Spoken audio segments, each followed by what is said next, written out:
Kita lanjut lagi pada part kedua. Tadi sebelumnya sudah saya sampaikan mengenai dari bentuk bakteri. Saya ingat lagi ya, bakteri itu dia tersusun atas dari strukturnya tersusun atas kapsul, ada namanya juga dinding sel, ada membran, ada juga alat gerak flagel, ya. Flagel ada monotrik, ada lopotrik, kopotrik, amfitrik, dan feritrik. Lalu villi atau fimbriae itu bulu halus yang ada di sekitar dinding sel yang khususnya hanya pada bakteri gram negatif saja. Lalu sudah saya sampaikan juga bentuk-bentuknya ada coccus, bacil, spiral, koma, vibrio, dan jenis-jenis dari coccus bacil itu seperti apa. Nah, sekarang saya lanjutkan lagi untuk melanjutkan yang sebelumnya, yaitu kita sampai ke perkembangan bakteri. Ada 5 faktor, suhu sudah saya jelas kemarin ya. Kita tidak bisa menyamakan bakteri satu dengan yang lain. Kita harus lihat karakteristik bakterinya. Bakterinya dia masuk bakteri psikofilka, mesofilka, atau termofilka.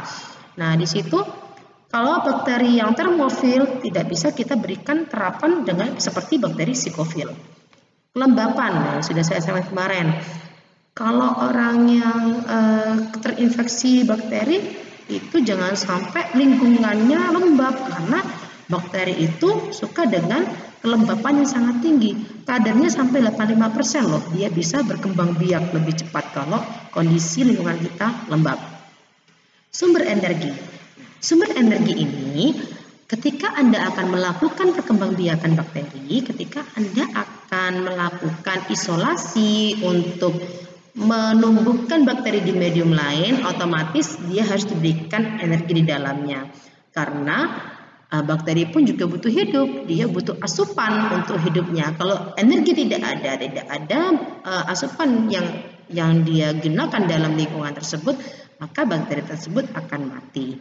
Jadi sumber energi juga, bakteri itu terbagi atas bakteri yang fotosintetik yang dia membutuhkan cahaya, dan juga bakteri autotrofik, jadi bakteri yang dia itu bisa mengoksidasi bahan-bahan anorganik yang akan diubah menjadi energi bagi dirinya. Ada juga bakteri yang bersifat heterotrofik, di mana bakteri ini dia mengoksidir macam-macam bahan organik seperti karbohidrat, gula untuk sebagai sumber energinya. Jadi rata-rata mungkin kita bisa melakukan perkembangbiakan untuk bakteri heterotropik karena mediumnya bisa kita buat secara sendiri. Lalu ada bakteri yang membutuhkan oksigen. Ya, bakteri ada yang membutuhkan oksigen, tapi macam-macam. Bakteri yang membutuhkan oksigen itu bisa kita namakan bakteri aerob. Ya. Kalau yang tidak membutuhkan oksigen, dia dinamakan anaerob. Nah, aerob dan anaerob sendiri itu ada dua jenis. Jadi ada aerob fakultatif dan aerob obligat. Anaerob pun ada namanya anaerob fakultatif dan anaerob obligat. Bedanya apa? Kalau kata-kata obligat berarti itu wis paten. Dia itu tidak bisa kalau tidak pada kondisi tersebut. Jadi aerob obligat berarti bakteri itu harus ada oksigen. Kalau tidak ada oksigen, dia bisa mati. Bedanya dengan fakultatif, dia itu fleksibel ya, fleksibel. Dia butuh oksigen, tapi jumlahnya besar. Jika ada oksigen dengan jumlah yang tidak besar, mungkin dia bisa tumbuh, tapi tidak maksimal.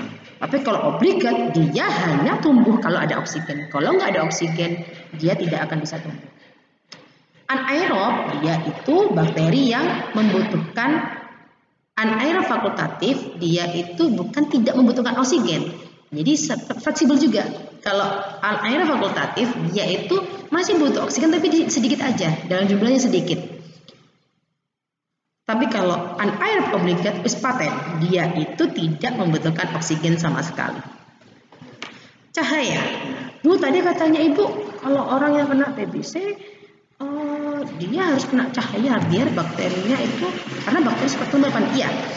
Pengaruh cahaya di sini kan, di sini kita fokusnya ke faktor yang mempengaruhi. Jadi kalau ada cahaya dengan intensitasnya besar, maka bakteri-bakteri yang tidak berklorofil dia malah tidak akan tumbuh di situ. Kan tadi ada juga bakteri yang modelnya psikofil, mesofil, termofil, itu dari segi suhu ya. Tadi ada sumber energi juga fotosintetik bakteri, berarti dia itu punya klorofil bakterinya, dia membutuhkan cahaya. Tapi rata-rata banyak bakteri yang tidak membutuhkan banyak cahaya karena bakteri tersebut bisa karena cahaya tersebut bisa menghambat pertumbuhan bakteri tadi. Nah, lanjut pada pertumbuhan bakterinya. Silakan Anda lihat di sini di bagian atas itu ada contoh bakteri yang tumbuh pada media BAP atau blood agar plate. Jadi kalau bakteri tadi kan awal saya menampilkan bakteri secara mikroskopis ya. Kalau di media plate ini dia secara makroskopis. Makroskopisnya dia bukan dikatakan, oh ini bentuknya kok bulat-bulat ya Bu ya, ini apakah kokus, ini diplococcus ya, bukan. Tapi kalau dalam bentuk medium seperti ini, bakteri tersebut disebut sebagai koloni bakteri. Jadi dia berkoloni. Maksudnya koloni apa? Beda lagi sekarang. Kalau berkoloni itu contohnya Anda dalam suatu kelas. Biasanya nih anak-anak itu suka berempat, berenam, bertujuh, gandeng ya.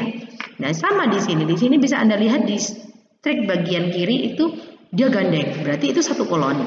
Oh dia sendiri-sendiri, itu koloni sendiri-sendiri. Ada dia berdua-dua, berarti itu koloni berdua-dua. Jadi kita mengatakan ini bukan kokus ya seperti yang tadi, itu istilah tersebut untuk bentuk secara mikroskopis. Kalau ini namanya berkoloni. Untuk bentuk bakterinya, maaf, untuk pertumbuhan bakteri, Anda perhatikan grafik. Di sini ada namanya fase-fase lag phase, log phase, stationary phase, dead phase. Nah, ini fase-fase kalau kita mencoba melakukan pertumbuhan bakteri. Mohon maaf, maksud saya fase-fase pertumbuhan bakteri dengan kondisi seperti ini. Di bawah itu kan time itu waktu. Bakteri itu bakteri itu seperti kita lah. Kita hidup 1 bulan di rumah kita. Di rumah kita itu kita hidup 1 bulan, terus hanya ada makanan stok 7 hari seumpamanya. Nah di fase lag phase ya Anda hidup seperti biasa sih, ya biasa. Bakteri hidup seperti biasa, ada makanan yang kita makan, nggak lapar ya nggak makan kayak gitu ya. Terus di fase log phase ya sudah sampai stationary stagnan nih. Waduh, ini fase-fase di hari ke-7 di mana makanan Anda sudah mulai mau habis. Nah, Anda mulai habis nih makanannya. Otomatis kalau di hari ke-7 makanan Anda sudah habis, hari ke-8 Anda tidak punya makanan. Di stationary ini Anda stabil. Nah, mulailah turun di fase dead phase. Fase dead phase ini ketika stok makanan Anda sudah habis. Stok makanan Anda habis sehingga membuat Anda ya kelaparan lama 30 kurang itu berapa ya, 21 hari. Selama 21 hari Anda tidak makan, kira-kira mati atau tidak?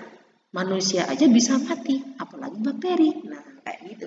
Jadi jangan salah, anak TLM itu jangankan jaga kamu ya, bakteri aja dijaga biar bisa hidup ya. Jadi di sini bisa dilihat ada fase dead phase ya, bisa mati juga sama dengan manusia. Kalau dikasih jatah 30 hari di rumah dikurung, makanannya cuma 7 hari, 21 hari setelahnya Anda tidak ada makanan. Ya lambat laun Anda kelaparan dan Anda lemas sehingga bisa mati. Sama seperti itu. Jadi gambarannya kalau di sini kalau kita ibaratkan diri kita sebagai bakteri, maka di fase lag phase ini bakteri ini lagi penyesuaian nih. Oh, penyesuaian ada makanan kayak gitu ya. Oh, ada tempat baru, aku mau dikurung di sini nih, mau di medium ini saya dikurung. Oh, di fase log phase Anda mulai reproduksi nih, waduh, makan aja wis. Nah, kalau orang makan tok kan tubuhnya makin mengembang ya, bukan semakin menciut ya. Mengembang perkembangan di situ. Stationary Anda, nutrisinya makanan sudah mulai habis, tadinya saya sampaikan. Mulai habis ya, lama-lama tadi mulai gemuk, mulai kurus sampai di stok makanan habis pada fase dead phase. Nah, Anda tidak makin berkembang biak, malah mulai penurunan, mulai adanya kematian. Nah, itu gambarannya fase pertumbuhan bakteri seperti itu. Bergantung